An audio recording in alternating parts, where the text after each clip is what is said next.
এই কথার মানে হলো মুমিন ব্যক্তি যে হবে তার যাবতীয় কর্ম সমর্থ করবে কার কাছে? উফাউযিলু আমরি ইলাল্লাহ, আমার সব কাজ আল্লাহ দেখবেন। এর অর্থ এই নয় যে আমি বিবাহ শাদী করব না, সন্তান জন্ম দিব না, ব্যবসা বাণিজ্য করব না, খাওয়া দাওয়া করব না।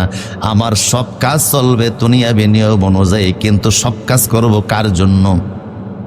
এই সমস্ত বিষয় থেকে ফারেক হয়ে আলাদা হয়ে যাব আল্লাহর জন্য, সেটা আল্লাহ পাক বললেন।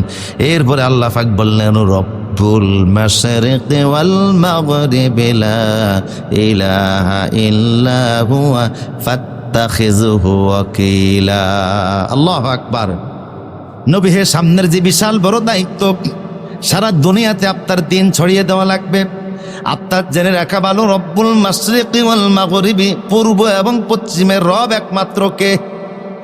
লা ইলাহা ইল্লা হুয়া, তিনি ছাড়া আর কোনো রব নাই। ফাত্তাখিযুহু ওয়াকিলা, অভিভাবক হিসাবে আল্লাহ আপনার জন্য যথেষ্ট। কে কি ভাবলো, কে কি চিন্তা করলো, এত কিছু দেখার বিষয় নয়। আমি আল্লাহর বান্দা, জমিনে আমার জন্য রিজিক আছে, আমার সকল ব্যাপারে কে যথেষ্ট?